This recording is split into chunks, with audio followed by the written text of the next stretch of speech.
Chapter 3. 6 years ago.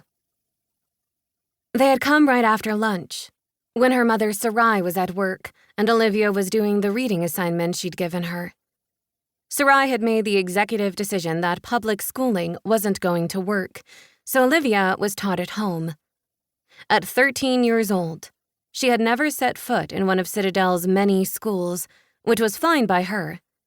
She sat at the kitchen table, eating cherries, a rare treat considering how expensive they were, while engrossed in a book.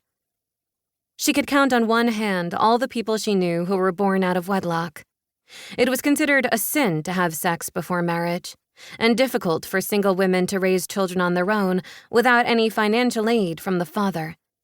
If such a pregnancy did happen, the couple almost always married, saving themselves the shame and, theoretically, the hardship. Sarai Hall stayed single, working as an assistant in Mr. Franklin's labs and part-time as a seamstress to bring in a livable income. It was an open secret who Olivia's father was. Nobody had missed the young Lieutenant or Miss Claude together with the fiery, silver-haired Sarai, or that they had stopped courting once Sarai became pregnant. It was apparently a huge scandal when he married Asaya rather than her. Olivia had met him once, when he'd come to argue with Sarai over custody a few years ago. Sarai had kicked him out of her house and told him to go back to fucking his wife. None of that mattered now. All Olivia knew was she was reading a good book in her home.